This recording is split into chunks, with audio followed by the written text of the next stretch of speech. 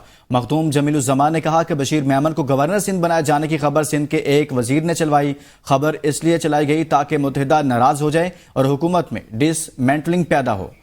وزیر اعظم اور بلاول بھٹو کے لیے مشکل بھی پیدا ہو جائے، مزید جانتے ہیں عبدالقدیر رانا سے۔ جی عبدالقدیر رانا، کیا معاملہ ہے؟ جی دیکھیں، سینئر رہنما ہے پاکستان پیپلز پارٹی کے مخدوم جمیل الزماں، اور انہوں نے بغیر نام لیے جو گورنر سنگھ کی تبدیلی کے حوالے سے چند روز قبل ایک خبر چلی تھی کہ اس کو تبدیل کرنے کا فیصلہ ہو گیا ہے۔ پیپلز پارٹی اور نون لیگ میں اتفاق ہو گیا ہے۔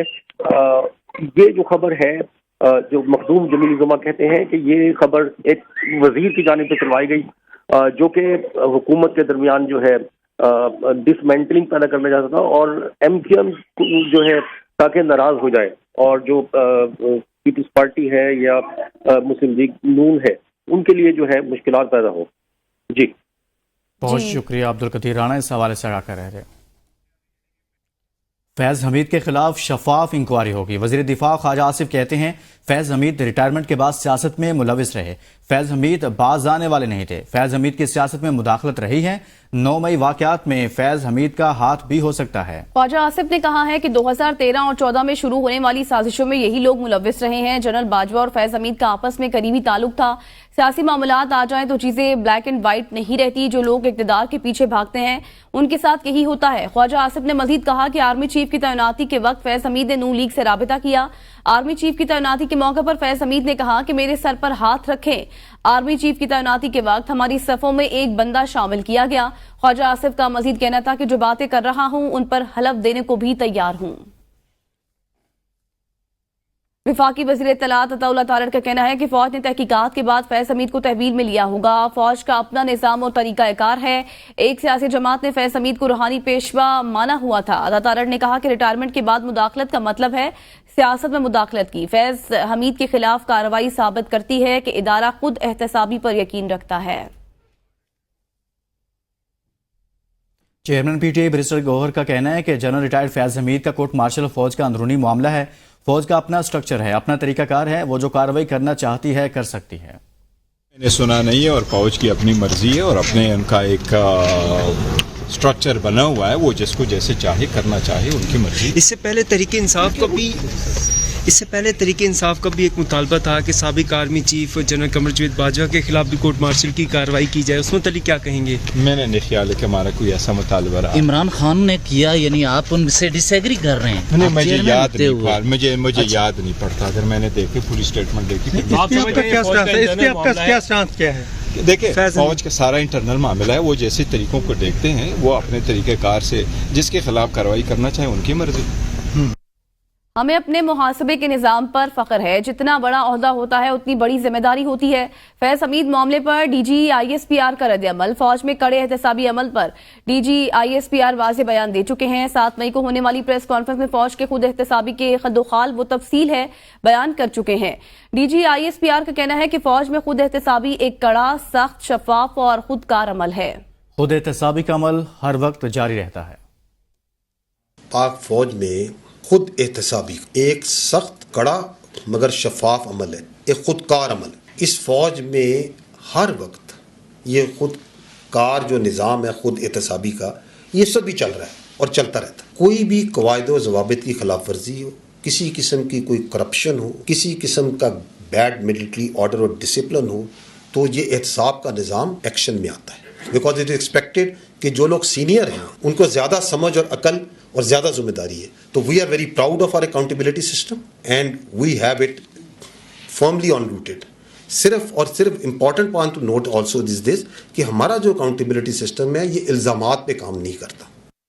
ویلکم بیک، خبروں کا سلسلہ آگے بڑھائیں گے۔ اپوزیشن جماعتوں کا بڑا اجلاس میں مولانا فضل الرحمان، جماعت اسلامی تحریک تحفظ آئین پاکستان کی جماعتیں شریک ہوئی۔ اجلاس میں اپوزیشن جماعتوں کا حکومت کے خلاف آئین کی بحالی اور عوامی ایشوز پر مل کر چلنے پر اتفاق ہوا ہے۔ اپوزیشن جماعتوں نے مشاورتی عمل کو جاری رکھنے کا فیصلہ کیا۔ اجلاس میں ملکی سیاسی صورتحال پر غور کیا گیا ہے۔ رضوان عباسی مکمل تفصیلات سے آگاہ کریں گے۔ جی رضوان۔ دیکھیں، اپوزیشن جماعتوں کا ایک بڑا اور اہم اجلاس ہوا ہے۔ اجلاس میں جمعیت علماء اسلام کے سربراہ مولانا فضل الرحمان، جماعت اسلامی کے لیاقت بلوچ اور تحریک تحفظ آئین پاکستان کے حوالے سے جتنے بھی متحد جماعتیں ہیں انہوں نے شرکت کی ہے۔ چیئرمین پاکستان تحریک انصاف بیرسٹر گوہر شبلی فراز، عمر ایوب، محمود خان اچکزئی اس اجلاس میں شریک تھے، اور اجلاس میں محمد علی دورانی، صفدر عباسی بھی شریک ہوئے۔ اجلاس میں نائب امیر جماعت اسلامی لیاقت بلوچ بھی شریک ہوئے، جبکہ اپوزیشن جماعتوں کا حکومت کے خلاف آئین کی بحالی اور عوامی ایشوز پر مل کر چلنے پر اتفاق ہوا ہے۔ اپوزیشن جماعتوں کا مشاورتی عمل کو جاری رکھنے اور پارلیمنٹ کے اندر اپنی جو کردار ہے اپوزیشن کا اس کو بھرپور طریقے سے نبھانے پر بھی اتفاق ہوا ہے، اور اجلاس میں جو ملکی سیاسی صورتحال ہے اس پر بھی غور ہوا ہے، اور حالیہ جو ایک لیفٹیننٹ جنرل فیض حمید کے حوالے سے جو موضوع تھا وہ بھی اس اجلاس میں زیر بحث رہا ہے۔ جی، ایشوز پر تفصیلی گفتگو کی گئی ہے، بہت شکریہ رضوان عباسی۔ انکم ٹیکس میں کھربوں روپے کے نان ریکوریاں نوٹسز کے بعد ایف بی آر ریکوریوں میں ناکام۔ آڈٹ رپورٹ کے مطابق 3000 سے زائد نوٹسز کی میعاد گزرنے کے باوجود 80 ارب روپے کی ریکوری نہیں ہو سکی۔ 1173 ٹیکس دہندگان کی آمدنی پر درست حساب نہ ہونے سے 104 ارب روپے انکم ٹیکس کا نقصان ہوا ہے۔ اسی بارے میں تفصیلات جانیں گے نمائندہ اے پی این نیوز شاہد اجمل سے۔ جی شاہد، آگاہ کیجیے گا۔ جی بالکل، انکم ٹیکس میں کھربوں روپے کی نان ریکوریاں نوٹسز کے باوجود ایف بی آر ریکوریاں کرنے میں ناکام ہوا ہے۔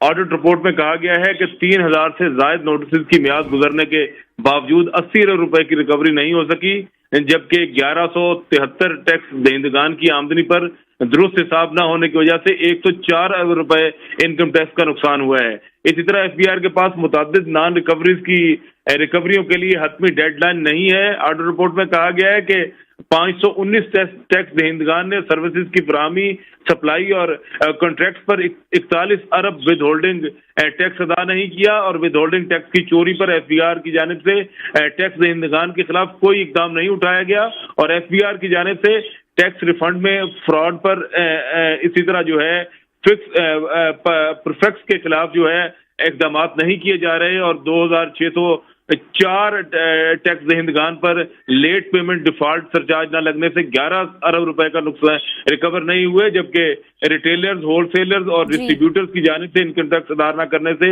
9 ارب روپے کا نقصان ہوا ہے، اور آڈیٹر جنرل کی جانب سے گزشتہ برسوں کے دوران بھی نان ریکوریوں کو نشاندہی کی گئی ہے۔ آڈیٹر جنرل کی رپورٹ میں نان ریکوریوں پر ایف بی آر کی ناقص کارکردگی کی نشاندہی بھی کی گئی ہے۔ جی، ایف بی آر ریکوریاں کرنے میں ناکام رہا ہے، بہت شکریہ شاہد۔ قبولہ شریف میں گھریلو جھگڑے نے ایک اور جان لے لی، شوہر نے ڈنڈے کے وار کر کے بیوی کو قتل کر دیا، پولیس نے لاش کو تحویل میں لے کر کارروائی شروع کر دی، جبکہ ملزم موقع سے ہی فرار ہو گیا۔ قبولہ شریف میں گھریلو جھگڑے نے ایک اور جان لے لی ہے، اس حوالے سے آپ کو بتائیں کہ شوہر نے ڈنڈے کے وار کر کے بیوی کو قتل کر دیا۔ گجرانوالہ ایف اے کی کارروائی، حوالہ ہنڈی میں ملوث منظم گینگ کے 3 ملزمان گرفتار، کروڑوں روپے برآمد، گرفتار ملزمان میں بینک کے اہلکار بھی شامل ہے۔ ملزمان کی شناخت فیصل ندیم، مجاہد سلیم اور محمد عثمان کے نام سے ہوئی ہے۔ ملزمان کو ڈنگا کھاریاں سے گرفتار کیا گیا ہے۔ ملزمان سے مجموعی طور پر 2 کروڑ 13 لاکھ سے زائد پاکستانی روپے برآمد کر لیے ہیں۔ ملزمان سے mobile phone, registers, A T M cards بھی برآمد کر لیے گئے ہیں۔ سندھ ہائی کورٹ میں پی ٹی آئی کو باغ جناح میں جلسے کی اجازت نہ دینے کے خلاف توہین عدالت کی درخواست پر سماعت ہوئی۔ پی ٹی آئی رہنما Haleem Adil Sheikh, deputy commissioner S S P جنوبی اور دیگر عدالت میں پیش ہوئے۔ ڈپٹی کمشنر اور ایس ایس پی نے عدالت میں رپورٹ جمع کرا دی ہے۔ لاہور ہائی کورٹ کی جسٹس سلطان تنویر احمد نے الیکشن ترمیمی ایکٹ 2024 کے خلاف دائر درخواست سننے سے معذرت کر لی۔ جسٹس سلطان تنویر احمد نے کہا کہ موجودہ درخواست سپریم کورٹ کے فیصلے کی تشریح سے متعلق ہے۔ میں Lahore high court principal seat پر دستیاب نہیں، میں آج ہی کیس فائل قائم مقام chief justice Lahore high court کے پاس بھجوا رہا ہوں۔ اسلام آباد ہائی کورٹ میں اظہر مشوانی کے 2 لاپتہ بھائیوں کی بازیابی کے لیے دائر درخواست پر سماعت کے دوران عدالت نے سیکرٹری دفاع و داخلہ آئی جی اسلام آباد ڈی جی ایف آئی اے کو عدالت نے ذاتی حیثیت میں طلب کر لیا۔